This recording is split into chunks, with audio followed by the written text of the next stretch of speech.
Imagina que es la mañana de Navidad de 1989. Acabas de destrozar frenéticamente el papel de regalo de la caja más grande bajo el árbol y ahí está, brillando con su plástico gris futurista y sus botones incrustados en el antebrazo. El Power Glove de Nintendo. En tu cabeza de 10 años ya te ves dominando el mundo entero, controlando píxeles con el mero movimiento de tu mano en el aire. Exactamente igual que ese niño engreído de la película de Wizard, cuando decía su mítica frase con cara de chico malo. La promesa inicial era simplemente brutal. Te decían en cada anuncio de televisión que ibas a meter la mano directamente dentro de la pantalla y aplastar a los enemigos del Super Mario Bros. Con solo cerrar el puño con fuerza. Era la llave dorada hacia el futuro cibernético, el primer paso definitivo hacia la realidad virtual en la maldita sala de tu casa. Pero lo que nadie te dijo esa fría mañana de Navidad, lo que la enorme caja ocultaba muy bien detrás de sus letras brillantes y fotos dinámicas, era que ese pedazo de plástico iba a enseñarte tu primera gran lección sobre la decepción humana extrema. Ese guante espacial escondía un fracaso tecnológico tan monumental que casi entierra la idea del control por movimiento durante casi 2 décadas enteras. Y mira, te voy a dar el contexto rapidísimo porque no quiero aburrirte con largas reuniones de ejecutivos en trajes ochenteros discutiendo gráficas de ventas. La cosa es que a finales de los años 80, todo el mundo estaba completamente obsesionado con el futuro y la naciente industria de la realidad virtual. La empresa PAX había desarrollado recientemente un guante de datos avanzadísimo para uso militar y médico que costaba casi $10,000 la pieza, pero los directivos querían llevar esa locura a las masas. Así que se aliaron estratégicamente con los fabricantes de juguetes de Mattel para hacer una versión ridículamente barata para el NES. El plan maestro era bastante sencillo de entender. Querían reducir los costos de producción al máximo posible, empaquetarlo con una campaña de marketing ultra agresiva con humo y luces de neón y venderlo como magia pura empaquetada. Yo de niño creía ciegamente que Nintendo hacía absolutamente todo esto solo en sus cuarteles generales secretos de Japón, pero resulta que casi siempre subcontrataban estas locuras experimentales. La idea de venderle a millones de familias ingenuas un aparato de realidad virtual rudimentario por solo $80, sonaba una genialidad comercial absoluta en papel. El gran problema es que las frías leyes de la física y la electrónica básica no funcionan jamás con buenas intenciones ni con comerciales de televisión dirigidos por publicistas con sobredosis de cafeína. Vamos a ponernos un poco técnicos por un momento, pero aguanta la explicación porque aquí es donde la situación se pone verdaderamente jugosa y absurda. ¿Cómo se suponía exactamente que este pesado pedazo de plástico iba a leer tus movimientos en un complejo espacio de 3D?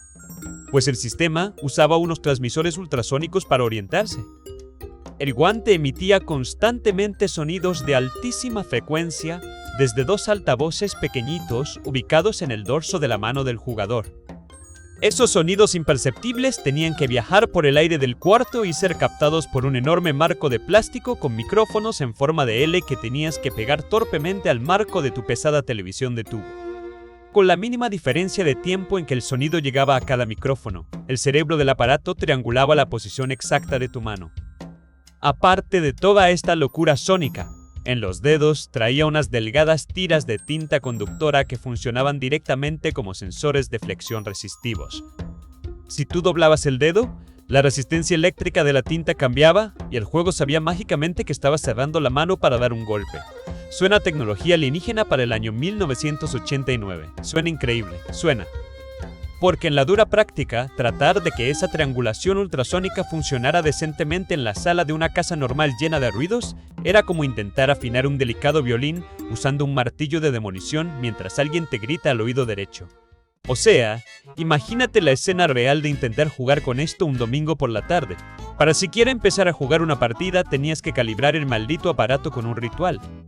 Tenías que centrar el brazo apuntando a la pantalla, presionar una secuencia de botones en el teclado del antebrazo y rezar a los dioses. Si alguien encendía una licuadora en la cocina, la interferencia electromagnética arruinaba la delicada señal al instante. Si movías la mano demasiado rápido, el sonido ultrasónico rebotaba mal en las paredes o en los muebles y tu personaje en la pantalla se lanzaba a un precipicio. Y fíjate que la tecnología interna del guante era una completa basura. No, espera, estoy siendo injusto. La tecnología en sí era brillante para la época. El verdadero villano de esta historia era la consola misma. El NES tenía un procesador de 8 bits que funcionaba a poco menos de 2 MHz de velocidad. Intentar que esa pobre maquinita procesara gráficos, música y además calculara coordenadas tridimensionales en tiempo real basándose en ondas de sonido era un abuso.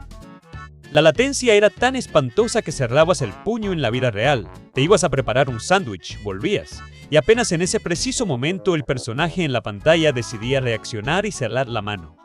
Pero aguanta, porque hay un detalle oscurísimo que casi nadie menciona cuando se ríe a carcajadas de este enorme fracaso corporativo.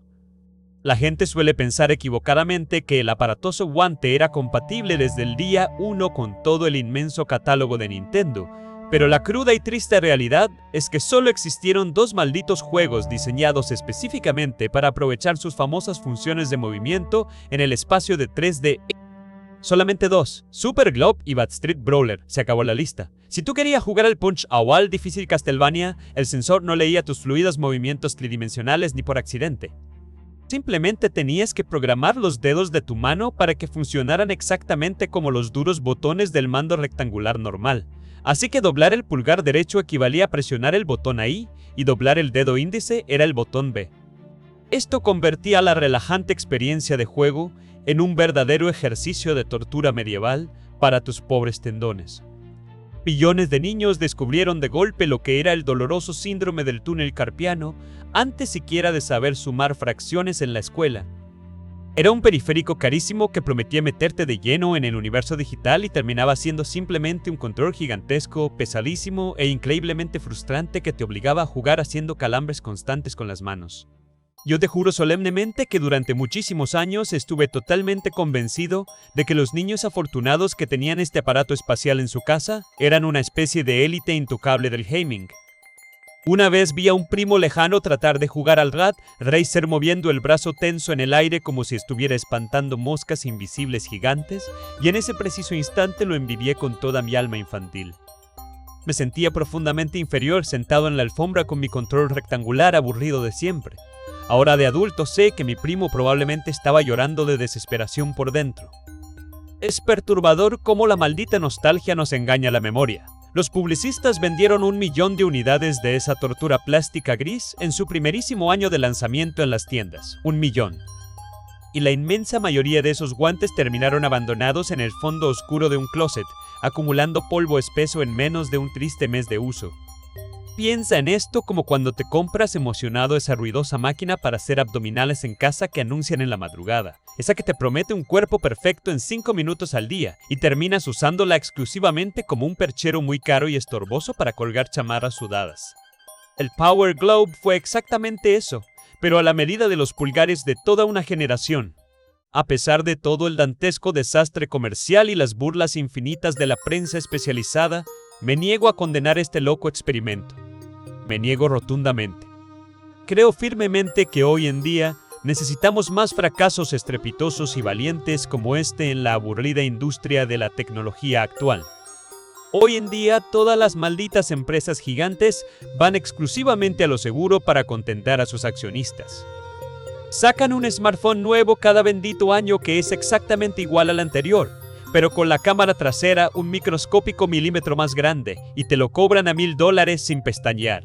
Ya no existe el riesgo real. El Power Glove fue un salto al vacío suicida y hermoso. Fue intentar tocar el sol ardiente con unas frágiles alas de cera barata y cinta adhesiva. Sin ese fracaso doloroso y público, sin esas amargas lágrimas de frustración por la espantosa latencia ultrasónica, Nintendo jamás habría aprendido las lecciones cruciales necesarias para casi 20 años después crear el revolucionario Wii Remote.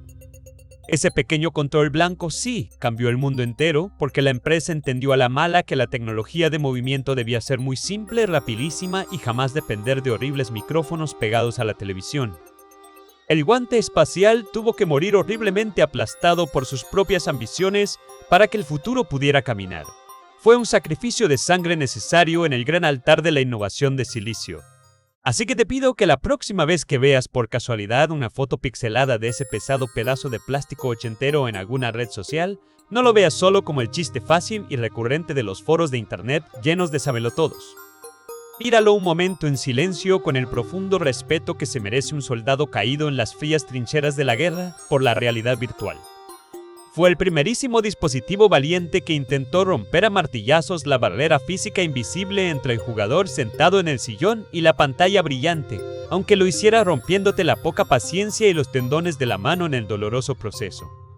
Nos enseñó duramente que a veces la visión artística va muchísimo más rápido que la capacidad de los microchips de silicio, y que definitivamente no puedes forzar la llegada del futuro a punta de puro marketing agresivo y cables mal soldados en una fábrica. Nunca debemos menospreciar los inventos rotos e imperfectos del pasado, porque ellos son los verdaderos cimientos invisibles de nuestra extrema comodidad moderna. Al final de cuentas, si no puedes confiar en un guante mágico que emite ruidos de murciélago para jugar videojuegos de 8 bits, al menos puedes ponértelo para sacar el pan quemado del tostador de la cocina sin quemarte los dedos índices.